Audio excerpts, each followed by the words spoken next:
Hello everyone, स्वागत है आप सभी का फिर से एक नई वीडियो में। बच्चों, आज की इस वीडियो में बिहार आयुष में हो रहे फ्रॉड, काउंसलर और सीट अलॉटमेंट के लिए एडवांस पेमेंट जो है वो बहुत सारे कॉलेजेस ले रहे हैं, इसके बारे में डिटेल में डिस्कस करने वाले हैं।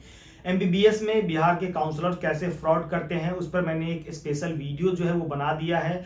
जो भी बच्चे बिहार एमबीबीएस की काउंसलिंग करा रहे हैं उस वीडियो को जाकर के देखिएगा, ताकि मार्केट में चल रहे स्कैम और फ्रॉड से आप बच सके, आपका पैसा बच सके, आपका एडमिशन जो है वो सही तरीके से हो जाए। इस वीडियो में हम एमबीबीएस के अलावे जो है वो आयुष के कोर्सेज के बारे में डिटेल में जानेंगे कि जो भी कॉलेजेस हैं जिनको परमिशन नहीं मिलता है वो बच्चे से सीट अलॉटमेंट के नाम पर एडवांस में पैसे उठाते हैं। ठीक है, कुछ कॉलेजेस हैं जिनका अलॉटमेंट जो है वो फर्स्ट राउंड में नहीं आता है, परमिशन फर्स्ट राउंड में नहीं मिलता है। मान के चलिए कि उनके पास जो है वो 40-41 सीट है, वो 70 से 80 बच्चों का पैसा उठा करके रखते हैं। उनका परमिशन जो है वो आएगा थर्ड राउंड में, ठीक है, या सेकेंड राउंड में परमिशन आएगा। ठीक है, उनका सीट खाली ना रह जाए इसलिए वो बच्चों को ये कहते हैं कि आप 1 लाख जो है वो पेमेंट कर दो। हालांकि ये पेमेंट जो होता है वो ट्यूशन फी में इंक्लूड किया जाता है। उनका ये कहना होता है कि ट्यूशन फी में इंक्लूड किया जाता है। अगर बाय चांस मान के चलिए कि उनके पास 40 सीट है, उन्होंने 80 बच्चों का पेमेंट उठा रखा है, तो 80 बच्चों का एडमिशन तो नहीं होना है। ऐसे में क्या होगा कि अगर थर्ड राउंड में वो कॉलेज ऐड होता है तो क्या होगा कि आपका एडमिशन नहीं होगा। अगर कम स्कोर है आपका, पैसा भी बर्बाद हो जाएगा, समय भी बर्बाद हो जाएगा। तो बच्चों, काउंसलिंग के लिए क्या करना है कि किसी भी काउंसलर को किसी भी कॉलेज में जाकर के आपको पैसा नहीं देना है।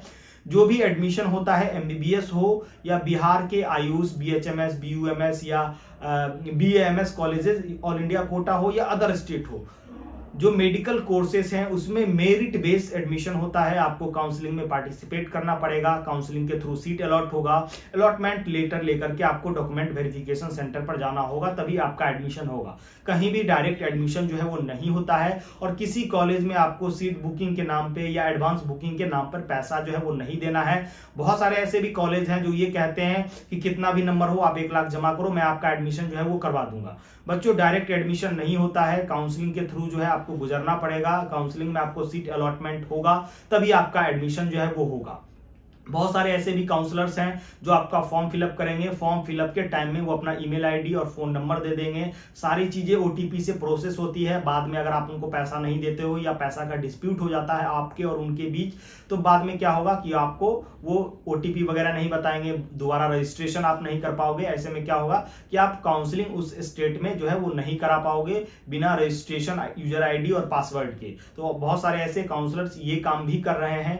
काउंसलिंग के नाम पर आपको किसी भी काउंसलर को 20,000, 25,000, 50,000 स्पेंड नहीं करना है। काउंसलिंग में एक भी पैसा खर्चा नहीं होता है। हालांकि सर्विसेज के नाम पे 2,000, 5,000, 10,000 तक आप स्पेंड कर सकते हो, क्योंकि हर बच्चों को काउंसलिंग के बारे में कोई आइडिया नहीं होता है।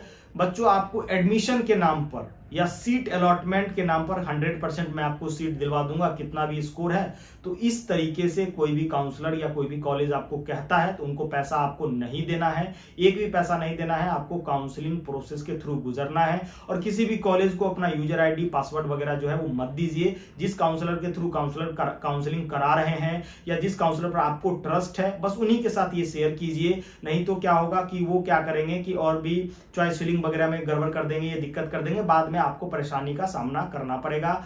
और क्या होता है बच्चों की मेरिट बेस्ड एडमिशन होता है। ठीक है, बीसीईसी ओपनिंग क्लोजिंग रैंक जारी करती है, और जिन बच्चों का एडमिशन होता है उसका पूरा लिस्ट जो है वो नाम के साथ, roll number, all India rank वगैरह कैटेगरी के साथ जो है वो पब्लिश किया जाता है। तो फर्जीवाड़े की आशंका जो है बोर्ड की तरफ से 0% होता है। सीट अलॉटमेंट में बीसीईसी जो है वो 0% फर्जीवाड़े के साथ सीट अलॉटमेंट करती है। ये जो फर्जीवाड़ा होता है ये काउंसलर के थ्रू होता है। ठीक है, जो भी काउंसलर है ना वो बच्चों के साथ स्कैम करते हैं, पैसा ठग लेते हैं, सही से बताते नहीं है कि उनको कौन सा कॉलेज मिलेगा या कॉलेज नहीं मिलेगा, गवर्नमेंट मिलेगा या प्राइवेट मिलेगा। तो ओवरऑल जो है किसी भी काउंसलर को पैसा देने से पहले आपको पूरा रिसर्च कर लेना है, और मेरिट बेस ही एडमिशन मिलेगा। अच्छा स्कोर है गवर्नमेंट कॉलेज मिलेगा, लो स्कोर है प्राइवेट कॉलेज मिलेगा, थोड़ा कम स्कोर है तो प्राइवेट के एकदम जो है लोअर लेवल का कॉलेज मिलेगा। एकदम जस्ट क्वालिफाई है, जैसे कि आप बिहार एमबीबीएस में देख लीजिए 230 कट ऑफ है, 160-70 वाले को इस बार कॉलेज मिलना मुश्किल है। बिहार में ऐसे भी काउंसलर्स हैं